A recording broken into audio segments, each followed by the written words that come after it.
आज मैं आपको बताने वाला हूँ कि बच्चों में एहसास कमतरी क्यों पैदा होता है। वीडियो को एंड तक ज़रूर देखिएगा क्योंकि ये आपके और आपके बच्चों के बहुत काम आने वाली है। देखिए, हमारे बच्चे हमारे लिए बहुत इंपॉर्टेंट होते हैं। कौन नहीं चाहता कि उसका बच्चा ग्रो करे, अच्छा इंसान बने, काबिल बने, अपनी ज़िंदगी में कामयाब हो। लेकिन उसके लिए क्या आप जानते हैं कि क्या लवाजमात, किन चीज़ों की ज़रूरत है उस बच्चे को सपोर्ट देने के लिए?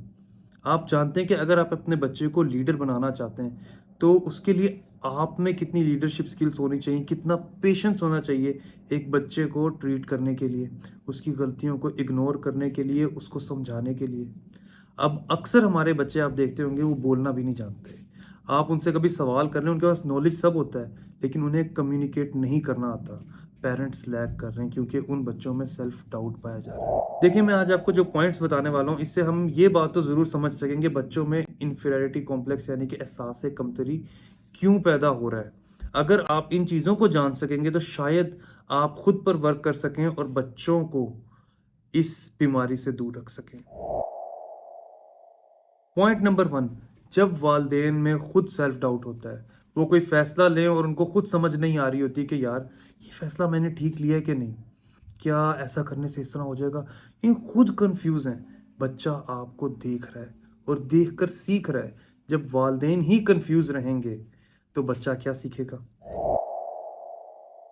पॉइंट नंबर 2, जब आपका बच्चा एक रेस में मेडल जीत कर लेकर आता है और आप उसकी तारीफ करते हैं, आप कहते हैं बेटा आपने कमाल कर दिया, ये मेडल घर में लगेगा, क्या कमाल का लगेगा। इस मेडल को घर में लगाने से हमारे घर में चार चांद लग जाएंगे, लोगों को पता चल जाएगा कि घर में मेडल है। अब इस तारीफ से क्या हुआ कि बच्चे को ये समझ आ गई कि उसकी वैल्यू नहीं है, उस मेडल की वैल्यू है। यानी उसको हर टाइम कोई ऐसी हाई रैंकिंग चीज चाहिए होगी जिससे उसको वैलिडेशन मिले, और उसके अंदर सेल्फ डाउट्स पैदा होने से इन्फेरिटी कॉम्प्लेक्स डिवेलप होना शुरू हो जाएगा। पॉइंट नंबर 3, एक तो हमने बात की कि अगर बच्चा कुछ जीत कर आए तो आप किस तरीके से रिएक्ट करेंगे, लेकिन अगर बच्चा कुछ हार आए, रेस में हार गया या एग्जाम में कम नंबर ले लिए, तो आप कैसा ट्रीट करते हैं? अगर आप उसको लेबल्स देने लग जाएंगे, यार तुम तो हो ही नालायक, तुमसे तो होगा ही नहीं, ठीक है, तो उस बच्चे पे क्या गुजर रही है? आप उसको इमोशनली डिस्टर्ब करके रख देते हैं। आप अपने बच्चों को इस तरह के लेबल्स देने लग जाते हैं तो वो खुद अपने बारे में नेगेटिव रिसीव करना शुरू कर देते हैं। उनकी अपनी परसेप्शन अपने बारे में अच्छी नहीं रहती। आप खुदारा इन टाइटल्स को अपने बच्चों से दूर रखें। आप जितने मर्जी सख्त हों, लेकिन बच्चों को नालायक निकम्मा कहना बंद करें, क्योंकि अल्टीमेटली वो बन जाएंगे। पॉइंट नंबर 4, आप अपने बच्चों को दूसरे बच्चों से कंपेयर करते हैं कि यार उस बच्चे को देखो, उसने कितने अच्छे नंबर लिए हैं, उस बच्चे को देखो यार, वो तो कितना अच्छा है स्पोर्ट्स में, वो बच्चा कितने रिस्पेक्ट से रहता है, उसको तो पहनने का कितना तरीका है।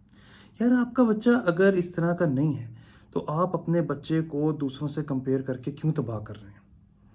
वो किसी और चीज़ में अच्छा होगा। देखें, एक हाथ में 5 उंगलियां होती हैं, ये पांचों उंगलियां भी एक जैसी नहीं होती। अपने बच्चों को दूसरों से कंपेयर कर करके उनको इमोशनली डिस्टर्ब करना बंद कर दें। उनकी ग्रोथ के ऊपर एक फुल स्टॉप लगाना बंद कर दें। वो इमोशनली मेंटली ग्रो करना बंद कर देंगे इस तरह की हरकत करने से। आपके आप बच्चों को दूसरे बच्चों से, दूसरे लोगों से कंपेयर करना बंद करें। ये उनमें एहसास कमतरी पैदा करेगा जिससे वो अपनी लाइफ में ज़्यादा आगे नहीं जा सकेंगे कभी भी। क्या आप जानते हैं कि जब हमारे बच्चे हमारे हाथ में ग्रो करते हैं, हमें पता होता है किस बात से वो खुश होते हैं, किस बात से वो नाराज़ होते हैं, क्या बात उनको बिल्कुल ही अपसेट कर देती है। तो उनको बुली करना बंद करें। जब आपको खुश नज़र आ रहे हो बहुत ज़्यादा, आप सोचें कि इनको थोड़ा सा मॉडरेट रखने के लिए मैं इसको इस तरह से थोड़ा सा हर्ट करता हूँ, ये नॉर्मल हो जाएगा। इस इन स्टूपिड हरकतों को करना बंद कर दें अपने बच्चों के साथ। आपके बच्चे इंसान हैं, कोई खिलौना नहीं है। उनको प्रॉपर ट्रीटमेंट दिया करें जिस तरह आप खुद अपने लिए एक्सपेक्ट करते हैं। आप जैसा उनको ट्रीट करेंगे उसी तरह से बाद में वो आपको ट्रीट करेंगे। तो बेहतर है कि आप इस बात को समझें कि अगर आप जानते हैं कि आपका बच्चा किस बात से किस तरह का रिएक्ट करने वाला है, तो अपनी बातों को सोच समझ कर बोला करें। और अगर आप उसको तबाह करना चाहते हैं, उसका फ्यूचर तबाह करना चाहते हैं, उसकी पर्सनैलिटी को तबाह करना चाहते हैं, तो भाई फिर करें फन उसके साथ, एक खिलौना समझ के। कभी कोई बटन दबाएं उसका, कभी कोई बटन दबाएं, कभी वो नाराज हो, कभी वो रोए, कभी वो इमोशनल हो, कभी वो उसको मेंटली डिस्टर्ब कर दें आप। इससे क्या होगा? वो बच्चा ग्रो करना बंद कर देगा, जिंदगी में मुश्किल से कहीं पहुंच सकेगा और सारी जिंदगी यही सोचता रहेगा कि उसमें यार क्या कमी है। एक एक सेफ जोन में वो फंसा रह जाएगा। क्या आप चाहते हैं कि आपका बच्चा इस तरह रहे? नहीं ना। तो इन चीजों को बंद करें। Point number 6, and it's a very last point, और इसको थोड़ा सा डीपली समझने की जरूरत है। अगर आप जानते हैं कि आपका बच्चा आर्ट्स में अच्छा है, तो उसको फोर्सफुली साइंस क्यों पढ़ा रहे हैं? अगर आप जानते हैं कि आपका बच्चा मैथ्स में अच्छा है, तो आप उसको किसी और लाइन पर क्यों चलाना चाह रहे हैं? क्यों उसके लिए एक ऐसे अनरियलिस्टिक गोल सेट कर रहे हैं जो शायद वो अचीव कर ही ना सके? और जब उससे वो अचीव नहीं होंगे, तो वो अपने आप को जिंदगी में नालायक ही समझेगा।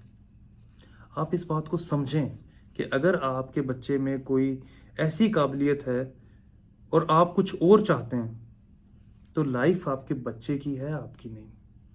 उसकी काबिलियत को सपोर्ट करें। तो इससे क्या होगा कि आपका बच्चा कल को ग्रो करके एक अच्छा इंसान बन सकेगा, खुश रह सकेगा अपनी ज़िंदगी में। हम अपनी ज़िंदगी में बच्चों को ये ज़रूर बताते हैं कि बेटा ये काम करोगे तो इतना पैसा मिलेगा, इस तरह पढ़ लोगे तो इस तरह के बन जाओगे। असल चीज़ ये सिखाने वाली है कि आप क्या करोगे तो कितना खुश रह सकोगे, आप ये चीज़ करोगे तो कैसे खुश रहोगे। खुश रहना हमारे लिए ज़्यादा मायने रखता है बनिस्बत पैसा कमाने के। क्योंकि अक्सर औकात आपने देखा होगा कि अमीर से अमीर बंदा भी अंदर से टूटा हुआ होता है। कम जिसकी इनकम कम होती है, बड़ा सेटिस्फाइड दिख रहा होता है, क्योंकि वो ये जान गया होता है अपनी जिंदगी में कि उसने खुश कैसे रहना है। इसकी एग्जांपल मैं आपको एक शॉर्ट स्टोरी से देता हूँ। एक दफा एक इंसान मछली पकड़ रहा होता है और उस एरिया में एक और आदमी होता है जो वॉक करने डेली जाता है। डेली वो ये देखता है कि ये 3 मछलियां जब पकड़ लेता है, उसके बाद ये घर चला जाता है। एक दिन वो उसके पास रुकता है और कहता है, यार तुम डेली 3 मछलियां पकड़कर घर चले जाते हो, ऐसा क्यों है? तो वो बताता है कि यार एक मछली मैं अपने खाने के लिए रखता हूँ, एक मैं बेच देता हूँ और एक किसी गरीब को दे देता हूँ। इस पर दूसरा आदमी कहता है कि यार तुम ज्यादा मछलियां पकड़ा करो। वो कहता है क्यों? इससे यार तुम ज़्यादा सेल करोगे, ज़्यादा पैसे आएंगे। तो वो कहता है कि उससे क्या हो जाएगा? उससे तुम्हारा बिजनेस ग्रो कर जाएगा, तुम अच्छे घर में रहोगे। उससे क्या हो जाएगा? तुम्हें मछली पकड़ने की ज़रूरत नहीं होगी, तुम घर बैठ के खा पी सकोगे, तुम्हारी इनकम अच्छी होगी, तुम्हारा बिजनेस इंटरनेशनल भी जा सकता है और कई चीज़ें हो सकती हैं।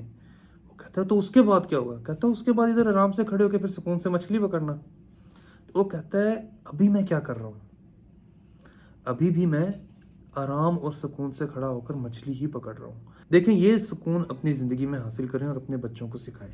और अगर आप चाहते हैं कि आपके बच्चे ग्रो हों, कामयाब हों, कुछ ज़िंदगी में बने, तो उनके अंदर एहसास कमतरी पैदा ना होने देना, नहीं तो वो कहीं के नहीं रहेंगे। आई होप कि मेरी इस वीडियो से आपने आज काफ़ी कुछ सीखा होगा। और अगर आपके कोई सवाल हैं तो उनको प्लीज़ कमेंट्स में मेंशन करें। वीडियो को लाइक, शेयर और चैनल को सब्सक्राइब ज़रूर करें। See you in the next video. Allah Hafiz.